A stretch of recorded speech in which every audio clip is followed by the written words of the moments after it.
Welcome, everyone, from wherever you are on the planet today. I'm Los Sarmiento, and my pronouns are they, them, and I'm zooming in from Towson, Maryland. I've been a teacher with the Insight Meditation Community of Washington, also known as IMCW, for the last 10 years, and will be moderating and participating in this session. We're so happy to see those of you who are with us live, knowing that many more folks will be watching via a recording. Welcome. This is the second Sunday Dharma series, a fundraiser for IMCW. We gather on the second Sunday of every month to spend time getting to know an inspiring Dharma teacher, their take on the state of the world through the lens of the Dharma, their own practice, and what's most important to them. Today's session is entitled Transforming Racism from the Inside Out. In a moment, I'm honored to be having a conversation with our special guest and longtime friend and teacher with IMCW, Ruth King, pronoun she, her, zooming in from Charlotte, North Carolina, and IMCW teacher and executive director of programs, Trisha Stotler, pronoun she, her, zooming in from Vienna, Virginia. And I first want to let you know a few important details. Joining us today is Miyako Villanueva, who's providing ASL interpretation. Thank you, Miyako. You may also select CC at the bottom of your Zoom screen and show subtitle to start closed captioning if you need. Coming up on September 12th, teacher and author Shinzen Young will be speaking with us about his book, The Science of Enlightenment. So if you have any comments or questions during our conversation today, please put them in the chat and address it to Share Here. We'll aspire to get to as many as possible towards the end of our time together. So let's begin by settling in together. Please find a comfortable posture, sitting, standing, or lying down that your body would most appreciate right about now. Allow your eyes to gently close if that's comfortable, or feel free to create a soft gaze downwards.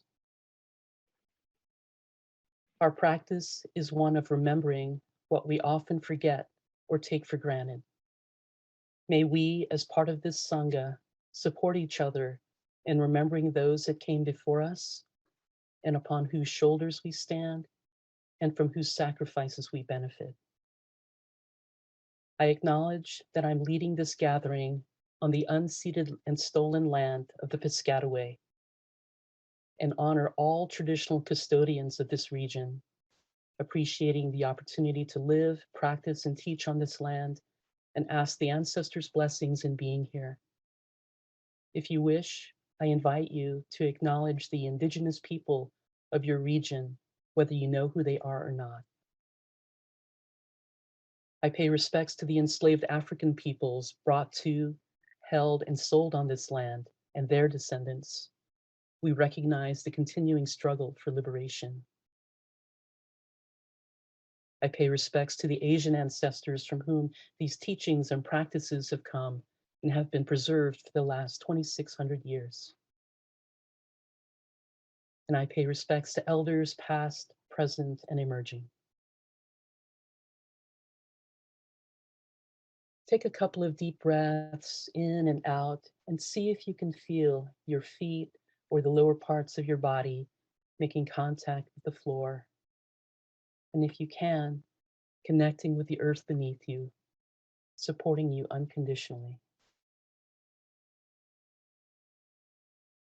Take a deep breath in and gently bring your attention to the crown of your head and imagine the vast, open, spacious sky, heavens, universe above you. Allow this sense of spaciousness to hold all that is uncertain and mysterious in this life. Take a deep breath in, and now gently bring your attention to your back body and imagine loved ones, family, friends, even your wise and bright ancestors, blood or cultural, known and unknown, standing behind you, supporting, loving, and cheering you on. And take a deep breath in and gently bring your attention to the front of your body and imagine all these precious beings here on the screen with you, supporting each other as a Sangha to awaken. So here you are, held by the earth below, the heavens above, with your loved ones and ancestors at your back, and your Sangha in front. If it feels difficult to connect to any or all of these, that's totally okay.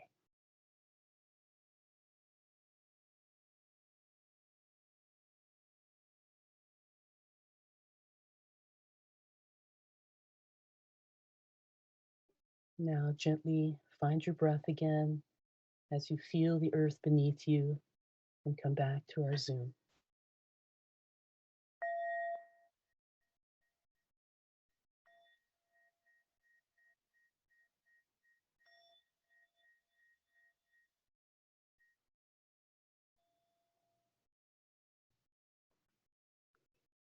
Thank you, everyone.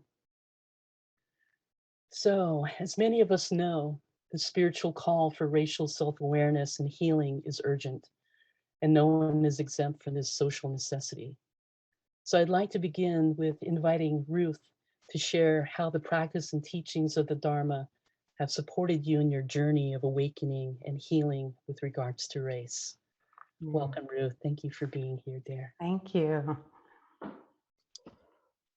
And thank you for that beautiful invocation, that beautiful way of just inviting us into sacred space together, into this inquiry, this important inquiry of transforming racism from the inside out. I appreciate all of you that are here, and I just want to begin by saying this this idea of how has, to your question, how has this Dharma supported this inquiry? I almost think I need to go back a little bit before I can answer that, because so much of the journey has been one of recognition.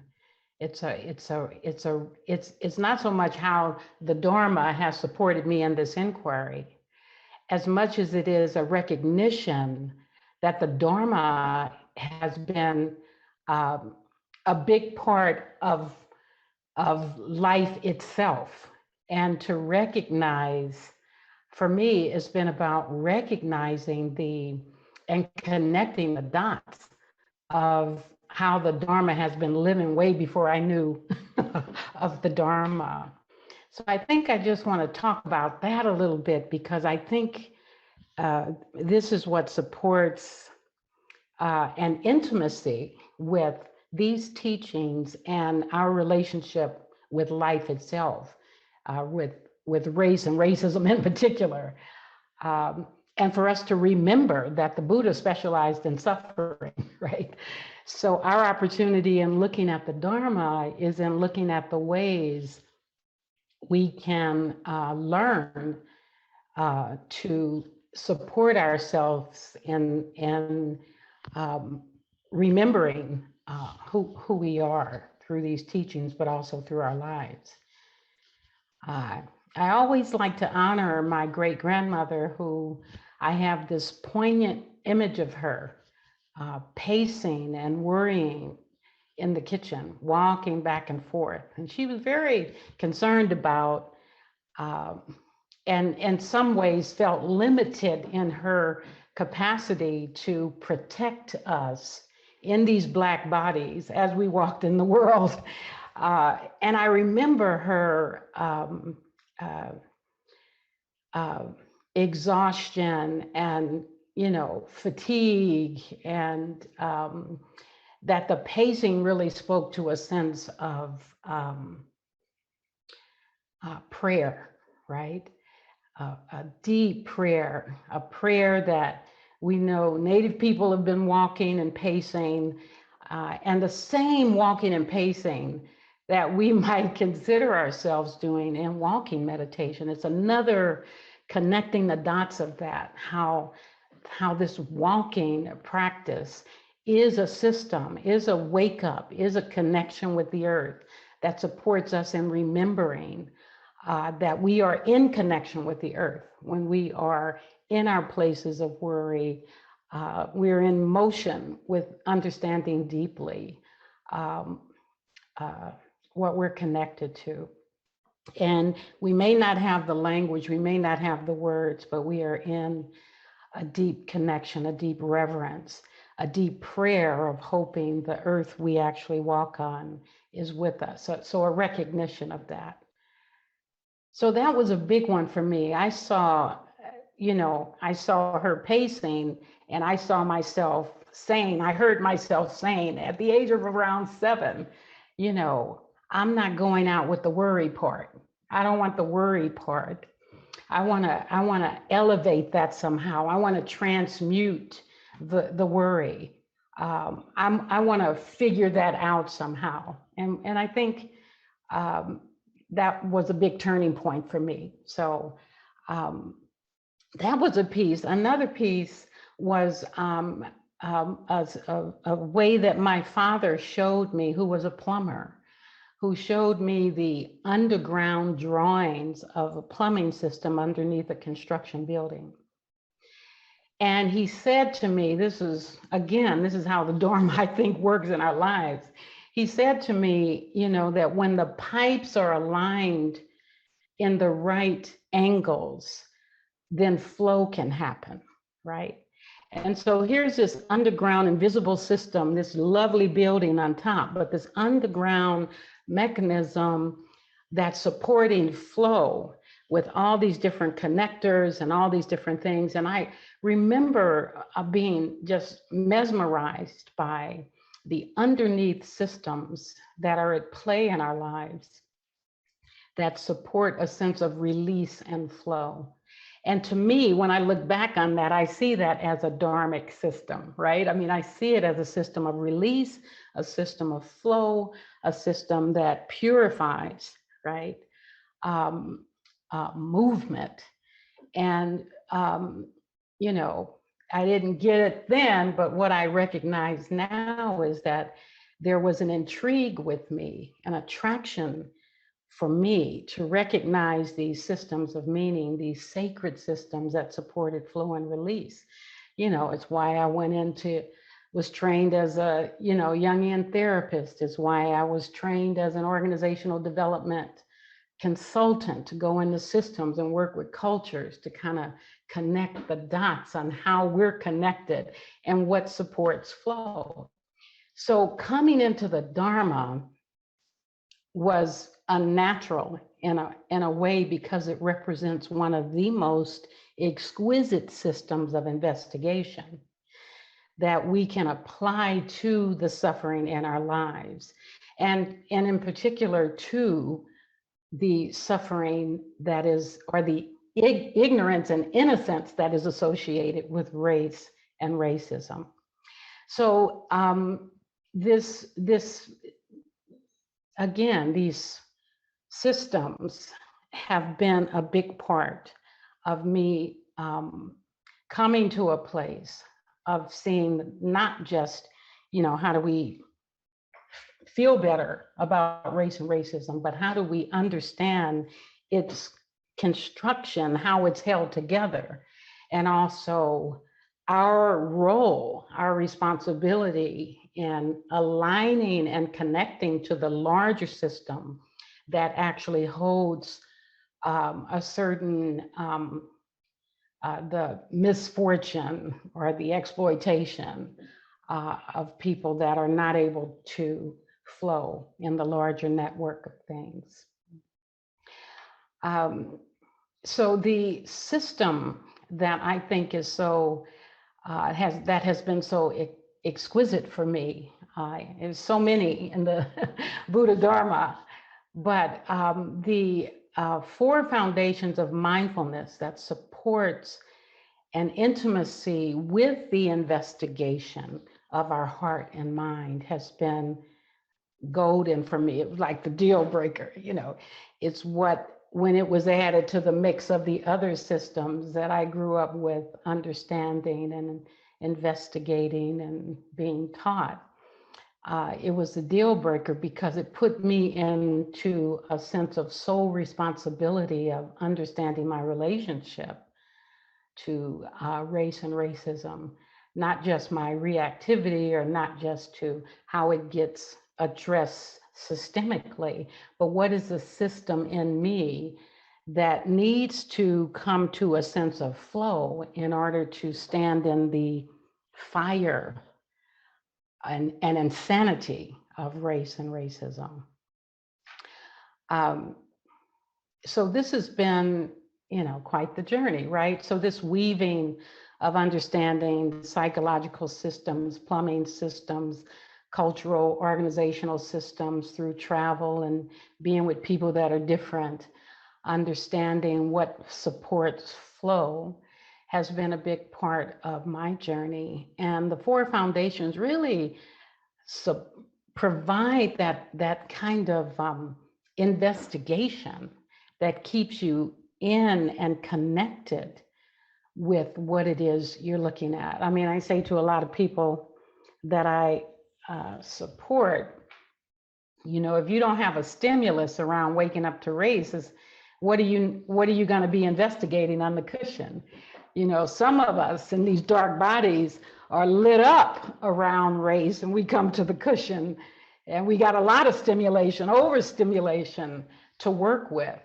And some other bodies, a lot of white bodies, are not always stimulated around the investigation of race. They sit on the cushion, racial issues don't come up. So what needs to happen is a certain kind of stimulus to touch into your race and how you've been shaped by it, how you've been shaped in relationship to knowing about it intimately, over knowing about it, avoiding it, or just having the option, right, to not go there, which can often be a form of deep conditioning and protection, or what I like to refer to as a false refuge. So we need some kind of devotion, energy towards bringing our attention to this investigation and the subtle ways that it moves in our lives. And I've been able to just kind of discern that kernel in me. Mine was around rage and reactivity. And how do I comfort my distress? Because depending on the external world to take care of that just wasn't working so well. So what can I do? What system, what mechanism, what forms of devotion can I practice that's going to support that kind of flow? What is the system? What is the structure that I can lay my flesh, my heart, my soul on as I tenderly, understand how I've been concocted? And it's through this practice that I can recognize again that the pacing and the worry that I saw with my great grandmother is the same pacing I'm doing in walking meditation. It's when I can study the Anapanasati Sutta, breath meditation, and recognize that all 16 steps of that instruction are experienced at the same time when giving childbirth, when I gave childbirth, all 16 of them, connecting the dots of these systems, this body as a system, right? This connection with deep understanding of journeys and what supports flow, what supports freedom. So the Dharma, is to me a recognition of life and the things that support freedom in our lives, and the subtleness of that. That when the Dharma taught all these different instructions, he was, these were recognitions I believe, of deep insights that are not so separate from other aspects in our lives, this big mystery that we're in called life. Thank you, Ruth. Beautiful. I'd like to invite Trisha in to the conversation and ask you, Trisha, what motivates you to do this work on race, and how has your journey personally and your practice Yeah. impacted that? Yeah. First, I just want to thank you, Ruth. I was like in a trance listening to you talk about the interconnectedness of things and um, of life in general and alignment and flow. And yeah, I have to kind of snap out of my trance. And thank you for being a part of the IMCW community for so many years as we've walked kind of through. Through your various teachings from rage to mindful of race and all your other contributions. So grateful. Mm. Yeah, so I think as I've been doing this work for a long time, and in meaning addressing my own whiteness and racism and how it shows up in my life, in my body, what aspects of it are really visceral. Because I think that meditation practice, Ruth, you were talking about the four foundations, this mindfulness of the body. So much of our reactivity, of my reactivity, shows up in the body, that it's really not, I think if we're paying attention to the big picture of our lives, and like you said, we're not bypassing or trying to skip over the difficult stuff, we really can't get away from the fact that this is showing up. And as a white person, I think I'm speaking to other white people, we really do notice, if we're paying attention, all of the conditioning that arises in us. And because I have such a strong intention to let all of it in, it's become essential to incorporate this into my life. This is, even IMCW has been a wonderful vehicle for putting that into practice in Sangha, in community. But just on an everyday basis, learning to pay attention and not move away from the difficulty that arises. That often when people in white bodies are thinking about racial things that come up, there's a tinge of shame that the conditioning is even there. With the way the plumbing system has been plumbed, or the connections that have been built. So a lot of it is in working with that kind of unpleasantness, which I don't know, I welcome, because I've seen so much shift over the years. And I really invite everyone who has not put an intention around exploring your own racial identity to really come into that, and make that an intentional part of the practice, because it informs everything else. I mean, it's all lit up, all lights up at once you tap into, for me, when I tapped into the where I'm holding some of those feelings and emotions and resistance and shame and the whole thing, it lights up the whole system. So yeah, I know that was a little bit of a roundabout answer, but it's an everyday practice. And Ruth, I'm so grateful to be a current student, our year-long with you in our racial affinity group leadership program, that I'm participating in with the white board members at IMCW, has just been so transformative as a way to take my past practice around this and really come into this racial affinity group and kind of work through these questions together and hear from other people. So the journey continues. It's far from over for me. Yeah. Thank you, Trisha. Thank you both so much. I will say, in terms of my own personal journey, with race. You know, my parents came to this country as immigrants, and their survival mechanism was to deny that we were people of color, that we were to assimilate into white culture as a way of succeeding in this country. And I held that belief within myself pretty much up until I found the Dharma. And it wasn't until you know, was one of the co-leaders of the IMCW affinity groups, both the people of color and LGBTQIA plus groups, that I began to embrace these identities I long rejected because I didn't think that they would necessarily serve me.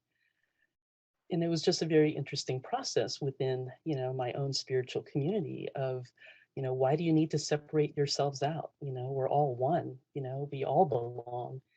Um, and so eventually, like, my retort to that question, or that statement of we're all one, is that whose one are we being? You know, and it tended to be that of the dominant culture. And the necessity to create safe spaces where people of color and LGBTQIA plus folks could totally be themselves, don't have to explain who they are or their experiences to anyone, was truly a refuge. And it was, even though I led it, it was more of a refuge for me to become more in touch with and aware and reclaim these identities that I long rejected. And so, um, and it's a slow process, you know. It took me, you know, I would oftentimes get really like angry with my, you know, sort of white Dharma friends.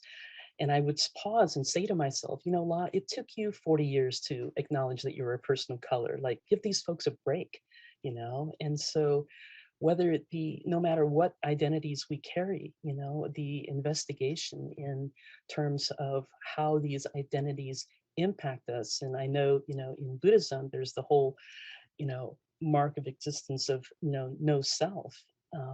And yes, that's true to me in the absolute sense, and in the relative sense, you know, we don't treat each other, you know, in ways that we see that we're all one. And so to be able to hold both, and for me to be able to accept and embrace these aspects of myself with regards to my social identities, has been a really key part of feeling the sense of liberation, of being fully who I am, and at the same time beginning to try to deconstruct, you know, this construct of race within spiritual community. I think the premise of mindfulness, the premise of awareness, the premise of compassion has made that possible. And it's been a very slow process. You know, I was on the board of IMCW 15 years ago when there was this desire to become a welcoming and inclusive community. But the consciousness wasn't there quite yet. And I actually decided to walk away from the IMCW leadership because I found it more harmful to me to sit and be the only one for so long, and not have, you know, myself being understood by my colleagues at that time. So fast forward 15 years later, I'm now currently the president of the board, and things are shifting and changing with regards to the diversity within our Teachers Council and diversity within our board. And Ruth, you've been a huge um, part, you know, of my understanding and growth, you know, through this, from the rage workshops that we did over 10 years ago, um, and now, you know, with the Mindful of Race racial affinity group, um, even within, you know, the BIPOC Sangha within IMCW, I was often like the only Asian person with a predominantly, you know, Black Sangha. And, you know, you can't just throw you know, a bunch of folks of color and think that we all experience the same things. Culturally, it's super different. And your brilliance in creating racial affinity groups for all of us to go within our own groups. For me, the Asian Pacific Islander group; for Black folks, a Black and African American group; Latinx group, you know, etc. To understand, like, you know, what it is that we carry, what it is that, you know, what is our conditioning within our own, you know, communities, and also noticing how different even within those communities we can be culturally, etc. So I've just found this exploration really powerful and important in not only alleviating my own suffering, internalizing these external messages, but to also creating space to alleviate the suffering of all those in these underrepresented and oppressed groups in our community as well.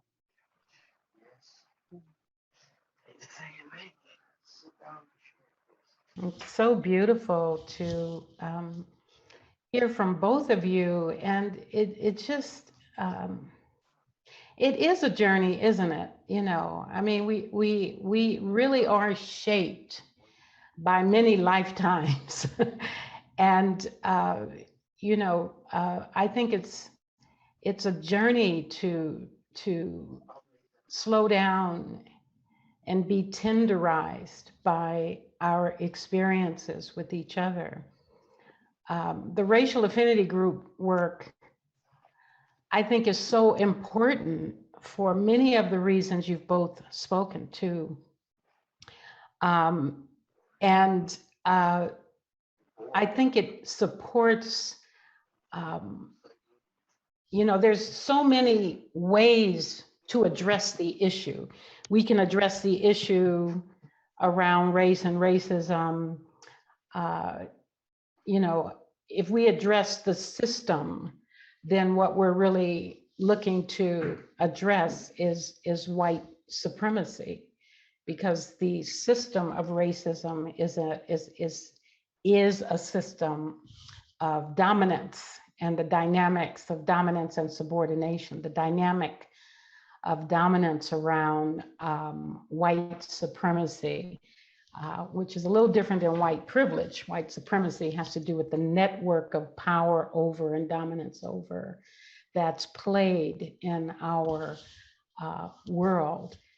So a lot of the work, there's a lot of work needed there. There's also work needed at the group level of how has the fact of white supremacy impacted our relationship to each other, what we talk about, what we don't talk about, how we collude, how we might project externally instead of healing internally, how we move away from the raw realness of racism as lived in our bodies, hearts, and our role in it. So that's group level work that also needs to be attended to.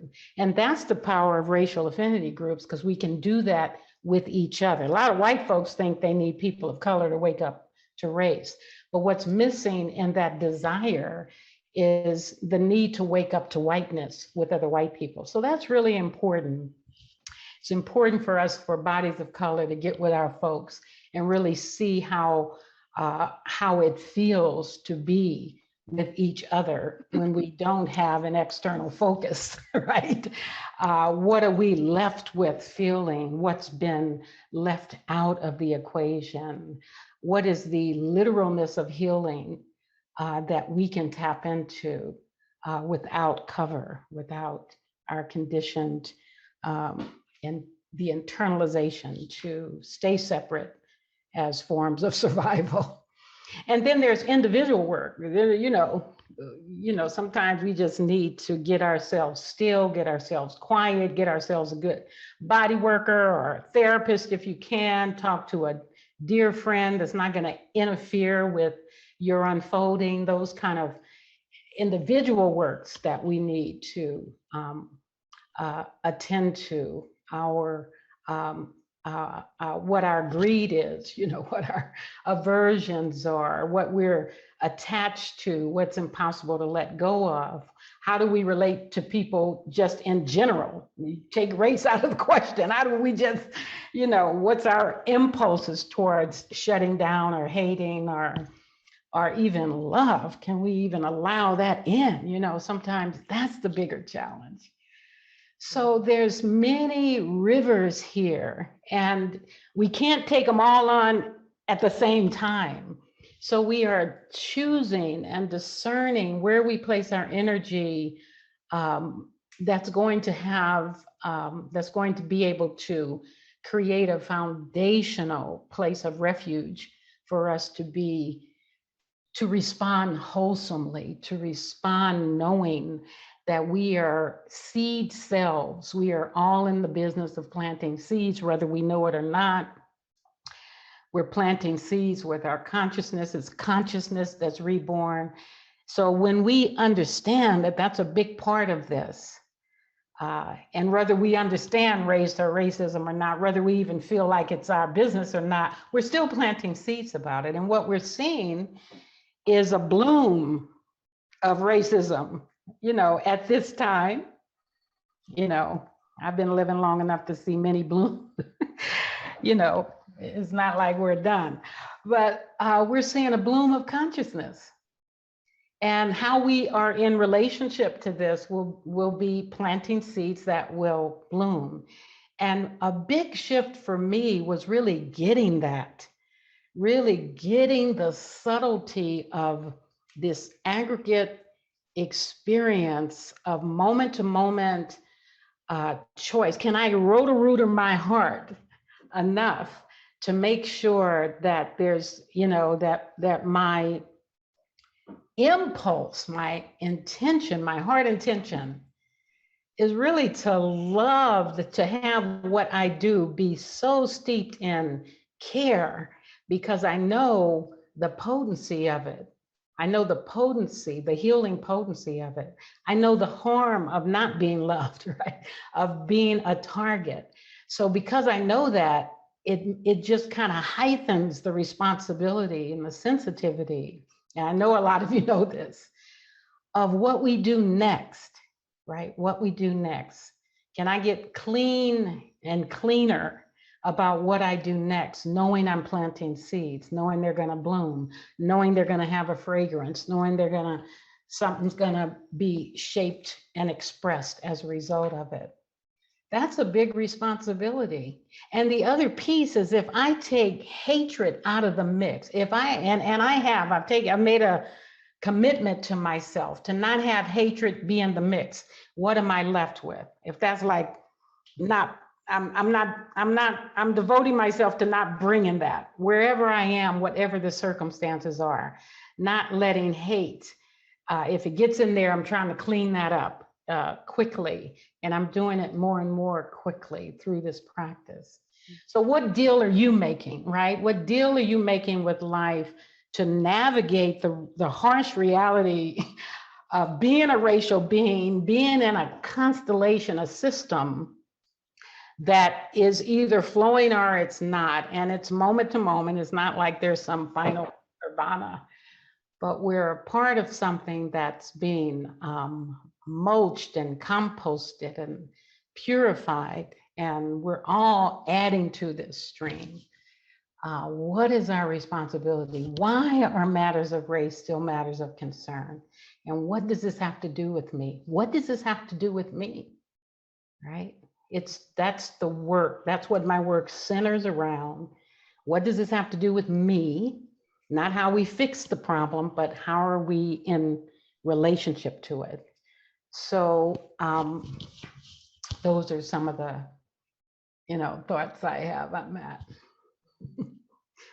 Yeah, so powerful. I mean, in all this time, I've just created this slogan of like, racial is glacial, like so slow, and I think there's this expectation that, we can turn this ship around. It took a long time to get this ship moving in this direction. And, the ability to, another slogan I love is like, to be curious rather than furious. It's that investigation that you speak of. And there's the cultivation of just so much patience with ourselves and how ignorant we may be, or how delusional, we maybe think about things. But just the compassion and the kindness and gentleness with ourselves, and this process as we do it within our racial affinity groups and with each other in mixed groups. To me, the biggest aspect of having these kinds of difficult and challenging conversations is to be in relationship with each other. If we're not in relationship with each other, we're not going to, go the extra mile. We're not going to sit in that discomfort and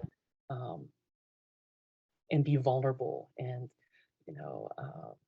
learn from that. You know, it's, to me, the relationships, that love, that respect, that trust is what keeps, you know, us going. That's why I'm still here within IMCW. I mean, I've had a really powerful relationship with you both, and Trisha, you know, in particular, as a white friend and ally, these many years of having these conversations and really getting to know each other and understanding each other and working together, you know, to create greater understanding within our community. It's so important. So, Yeah, and I think another, I know we want to get to some questions also, have a little bit of time, but just one strength that I think, Ruth, you asked the question, I forget how you phrased it, but like, what's in it?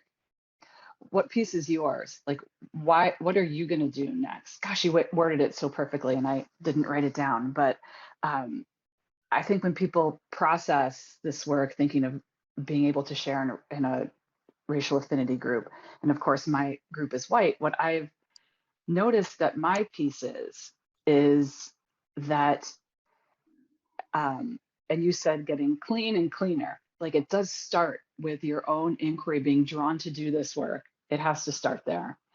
And then doing the work in group, in connection with your affinity group, so that you work through some of the real difficult stuff before you're putting it out into the world, right? That's what's been so helpful for my white group, is that we've gotten to learn so much about each other and the conditioning that's been so different for each of us. And we're all board members, we have that in common, we're all in white bodies, but my goodness, like the conditioning that's come in, it's really been illuminating. And what I think it helps me to do as a white person is talk to other white people who don't realize, who don't believe in white privilege, you know, to go into those difficult conversations and do that education, because now it feels like just this foundation is so much stronger. So yeah, I just look at the swath of folks in our country and certainly around the world who really don't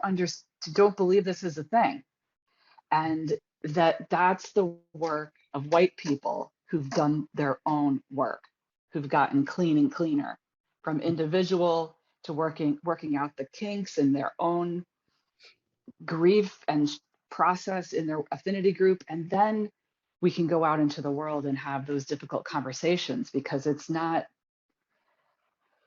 those are the inroads, I think, to changing to shifting the power dynamic in this country, from white supremacy to a greater understanding of our history and everything that's led us to be in this position, to this place that we're in today. So yeah, thank you.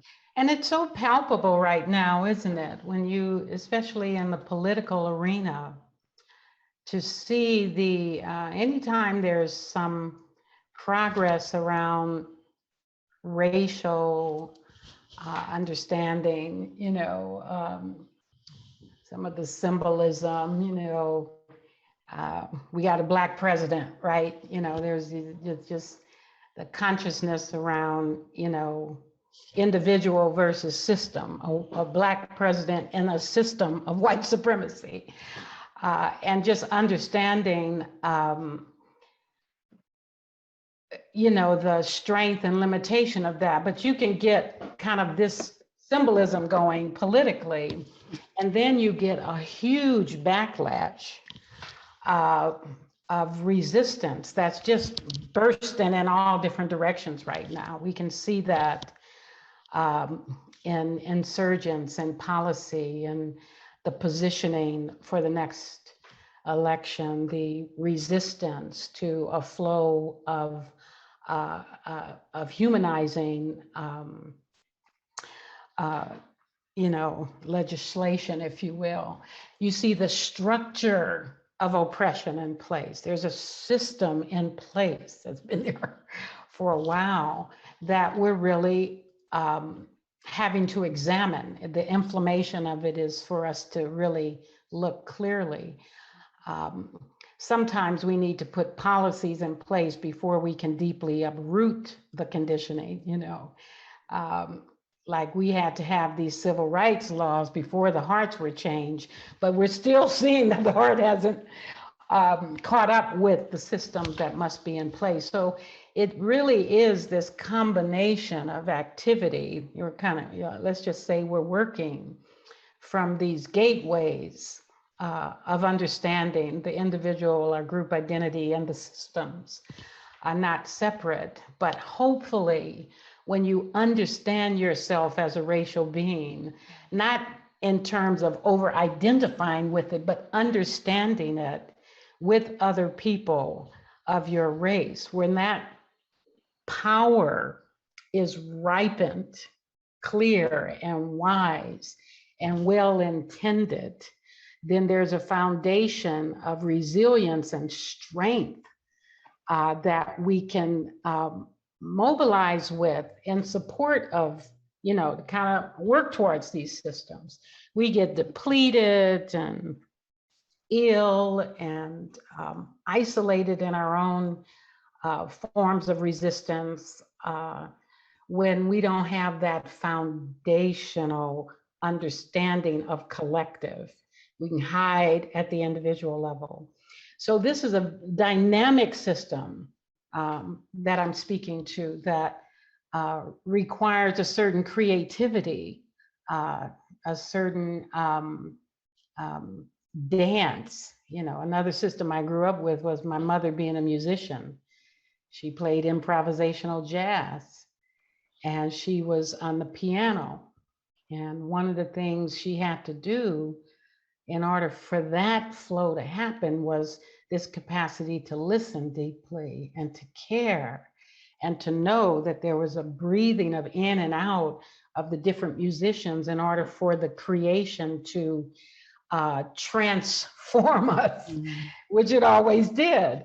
So it's that kind of thing. It's the rhythm and breath and care of our practice as well, and an understanding of these different rivers at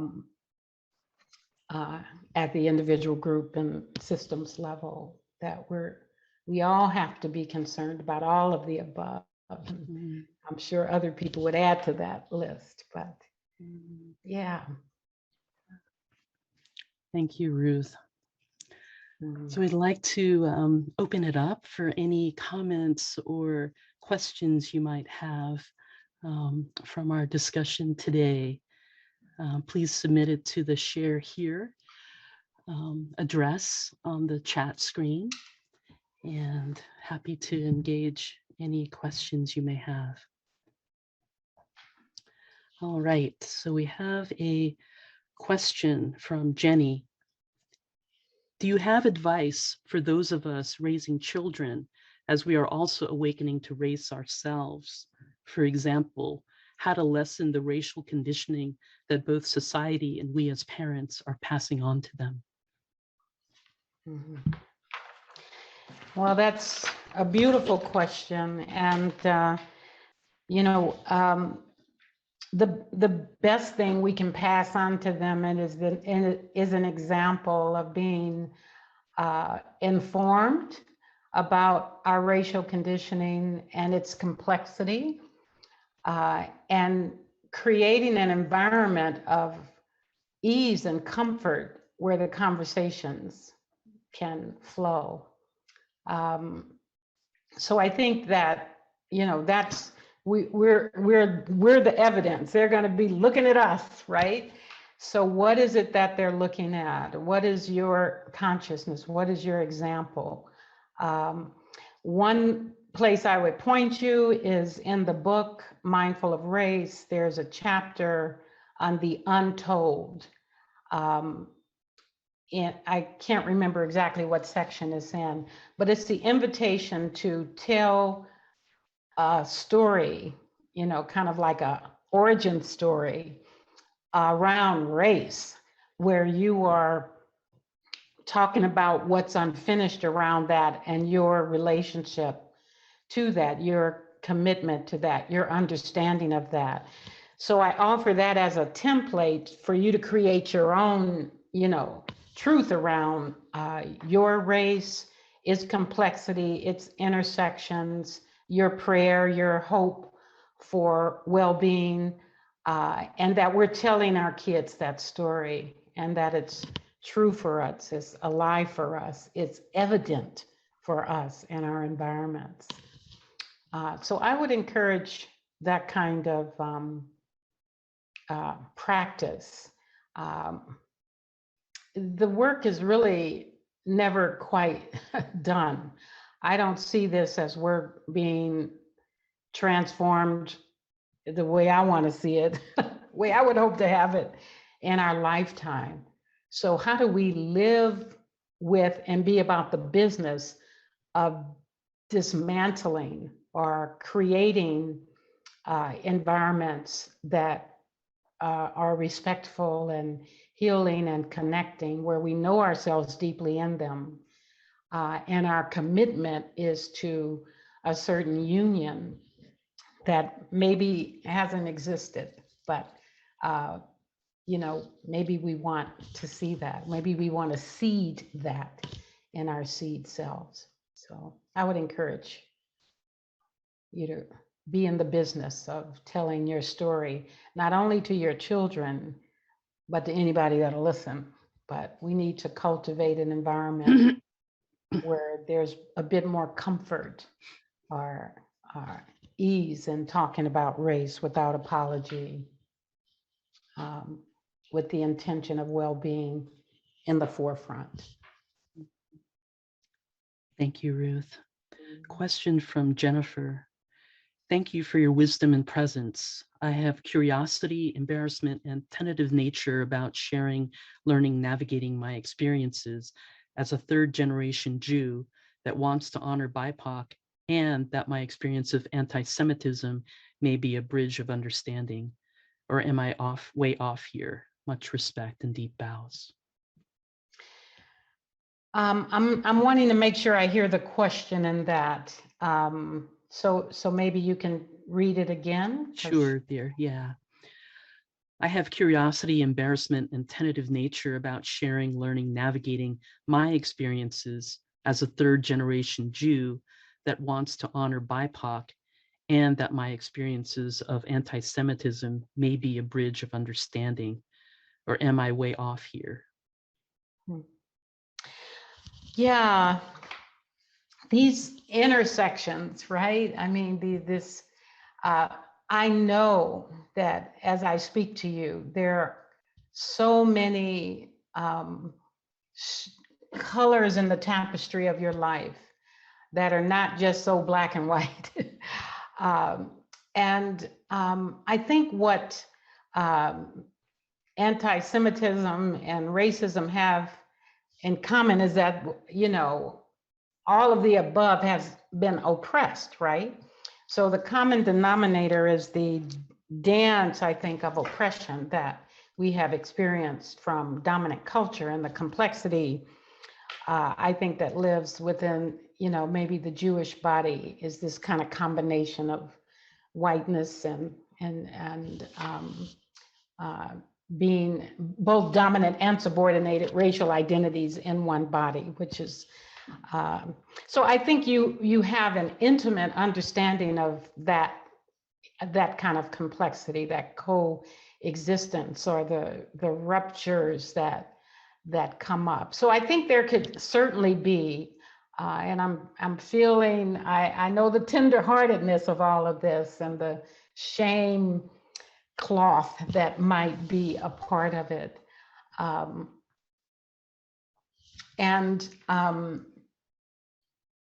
So it depends on whether the focus of your question is on your internal experience, or if you are trying to connect across race.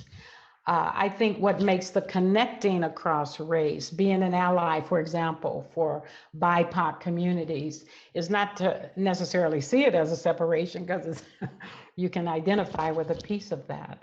But the inner work of coming to grips with owning the internal experience, being informed by the guilt of it, the privilege of it, the oppression of it, having your own understanding of that, being in the heat of that, compost to see what the soil is that will then be used to nurture. And to share your story, sharing the complexity of your story with others could be useful. I mean, it's coming out of hiding with that, at which, what's being played in your interactions with BIPOC folks. Is your whiteness subordinated, right? And the Jewish part of you is more what's being played. Just take a look at how you are formed internally in your relationships with BIPOC folks to see what's happening there. I would bring a curiosity more to the inner experience. Sometimes we move very quickly to how do I connect with BIPOC folks, and I don't think that's a horrible thing. I just feel like we need to really be clear about what our intentions are when we're doing that. What is our intention? Do we want to be seen a certain way? Do we want to? I mean, we all don't want our hearts to break and to be divided, but what is my kind of? Is there some self-interest in my motivation here, and my, am I over-efforting? And if so, what's that about? So these are just some considerations. I know this is a big question. I know I may not be responding completely to it. I don't dare claim to understand it fully because it's not the way I've been shaped, but just bring some curiosity to intention, to self-pride of your own conditioning and how you've been shaped, respect towards your own survival, and maybe how you've, danced with this complexity, and to keep a sense of love and all of that, if you can. Yeah. Thank you, Ruth. Mm-hmm. Question from Tiona. I am a psychotherapist and psychologist who works with many people who have anxiety around the state of racial tension in our country and are facing struggles with discrimination where they feel helpless and hopeless to make changes in systems of work, education, and community. What words of encouragement and hope would you offer these individuals to promote peace and healing? Mm. Yeah.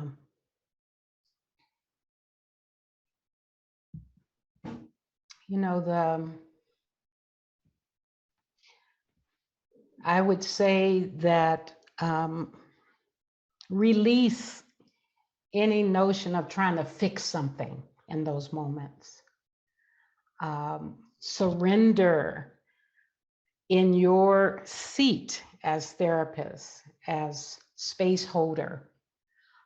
Flood that territory, that atmosphere with compassion.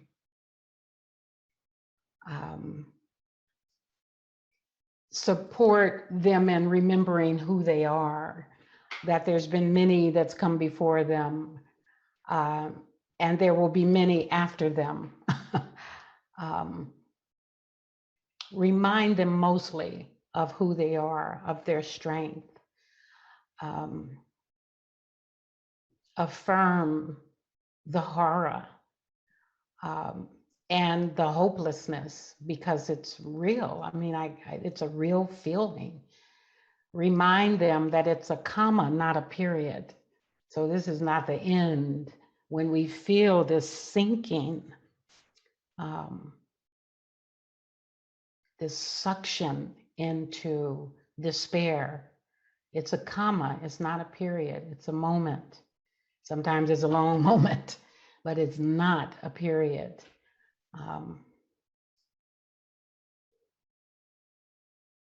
And I think for us that hold those seats, we just really want to have our grounding,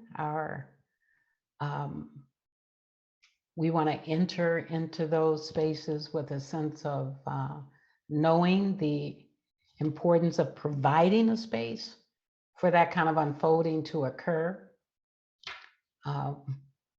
We don't want to interfere with the flood. So sometimes when we're in the seat of therapists, you know, our anxiety kicks in because we're kind of have stepped into their anxiety, that kind of countertransference that can happen. We want to make sure we're attending to that, not interfering with a flow that might be happening that may appear to be unbearable, but it's actually life-giving if it's not interrupted, if it's not interpreted, if it's not trying to be fixed, you know. And to keep, just know it's sacred work, that it's really an important, what you're doing as a practitioner is so important for the person that's there. So I know for myself, I get into this place where I'm leaning in, trying to, you know, if I'm not careful, I'm trying to see how we fix a problem. But what I think the heart is needing in those moments is deep recognition, deep love, and the space for them to know for themselves what's needed. So to be curious about that. What's your heart needing right now? I see you. I hear you. This is a horror. You're not crazy. This is fucked up. I mean, you know, I affirm the experience people are having. Thank you for that question. I think I needed to hear that. Thank you, Ruth. From N. Cepeda, where or how can we find examples of questions or exercises that invite this deeper examination of our own prejudices? Yeah. So I have a program around this, so you can check it out. It's, you know, the details of that is on my website. We do need a structure. We need a consenting devotional structure to step into this inquiry. And so part of what I do is provide that kind of intentional, structured community. You find your people, and then we go through this process together. But at a bare bones level, there's a section in the book on racial affinity groups, how to form them, how to build consent, and then there's about, I think there's 35 questions that you can begin to ask each other. So you can begin there to do that. Yeah, to begin that journey. Mm-hmm. One last question from Beyondria. As a Black woman, when I perceive I'm not getting the same level of service at a restaurant or a shop as the white or even the non-Black patrons, it does steal my joy, I admit. Can you walk me through the process of not letting my joy being taken from me in situations like this? You can laugh at it. You know, ignorance is real, right? I mean, you know, it's not going to go away. There's no ignorant free zones. So remember that. I also like to say, I keep a mantra going that says life is not personal, permanent, or perfect. And that kind of takes me off, you know, keeps me off that edge of flipping into my rage, you know, with regularity. The activation around it is an invitation for you to turn inward and comfort that part of you that does need the respect in those moments, that does need the care. So if you could imagine having a parallel process of feeding that part that needs reassurance, that needs care, that needs to know, that is loved, to need to remember that, then when that practice is kind of constant enough, that when we get into situations like that, we're actually resourced from that place of deep knowing that my happiness is not dependent upon whether you guys ever get it or not. It can't be. Your happiness can't be dependent on whether folks wake up. But you're cultivating that, not in those moments, but all along. It's a practice that then informs and infuses and bathes you in those moments. So come up with a mantra. Mine is, it's not personal, not permanent, not perfect. I'll tell you a quick story. I remember when I first saw Angela Davis, I've been wanting to see her forever. I got in her presence and I couldn't speak. I was so touched by her. She was just, this kind of magnificent being. And I imagine that in my silence, it could have conjured up for her that, this person, is not respecting me, not seeing me. But instead, she looked at me as if to say, I've been in this situation a million times where people see me, don't see me, they can speak, they're not speak, they can't speak, and I get it. I'm gonna love them anyway. I felt that in her energy. It was years later that I would see her again and be able to tell her that story. But the mind is a funny thing. We can't always believe the thoughts we have about what's happening. And then, maybe what's happening is how we're seeing it, maybe it's not. But can we relieve the heart in those moments for ourselves, for our own sanity? Can knowing that the constitution of what makes up any moment could be any number of scenarios, the one we're carrying. If we can widen that a little bit, the one you see may be true, but also widen it a little bit. It could also be this, or it can also be that. Don't trip on it too much. I think laughter in those moments is a way of bringing yourself the joy you need. Yeah, just an inner chuckle, just kind of, oh dear. La, if I could, there's a passage from Ruth's book that I would love, that it kind of touches on this topic that I'd love to share. Sure. It's toward the end of the book. Ruth, it might be weird to hear your own words read back to you, but here I go. The freedom we seek is not dependent on whether we can control external variables. We can't. The freedom we seek is subtler and more in our control. This freedom can be known even in a sea of ignorance and suffering. This freedom depends on us cultivating the qualities of our mind and heart so that we bring loving awareness, mindfulness, and compassion to the certainty of racial suffering and put an end to it from the inside out. Yeah. Boy, who was that brilliant person that said that? Oh, I want to meet her. Oh my God. So Thank you. passage, I keep that passage close, so I wanted to share it. Oh, that's great. Thank you. Thank you for that question. I love it. It is a moment to moment thing, isn't it? We have to remember moment to moment, breath to breath. Thank you. I know we're at the end, everyone. So Ruth, would you be willing to offer some closing metta for us before we end? Yes, dear ones. Let's just take a moment to maybe just check in, just turn inward and just feel the aliveness, the evidence of aliveness that's in this moment. Vibration, tingling, throbbing. Notice the quality of the movement of the breath in the body. Is it full? Is it shaky?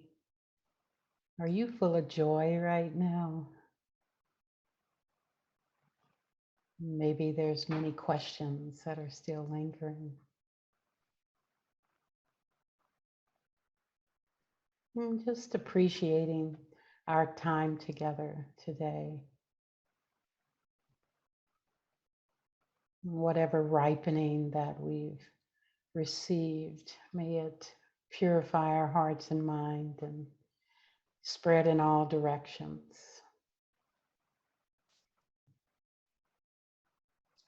And know this, that if I didn't belong to you, I wouldn't be here. If you didn't belong to me, you wouldn't have come.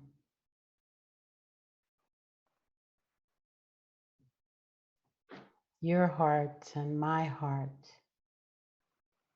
are very old friends. May we remember that we belong to each other. May our energy be aimed at awakening.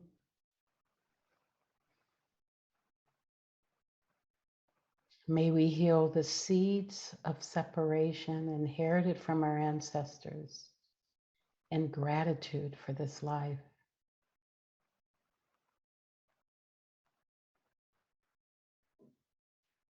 And may we meet the racial cries of the world with as much wisdom and compassion as we can muster.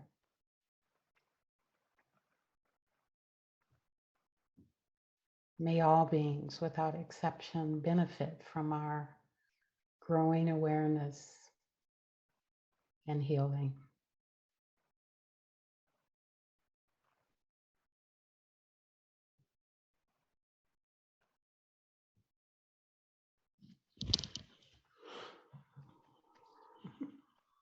Thank you so much, Ruth. Thank you, Trisha, for sharing your presence and wisdom with the Sangha today. Again, if you'd like more information about Ruth and her work and her book, Mindful of Race, please go to ruthking.net. Thank you, Miyako, for interpreting for us today. And deep gratitude to our tech team of Glenn, Margot, and Shannon for your support. Dear Sangha, we appreciate your presence today and your generosity in supporting IMCW's second Sunday Dharma series fundraiser. The recording of this event will be emailed to all registered within the week. Many blessings to each and all, and have a wonderful rest of your day. Thank you so much, everyone. Be well.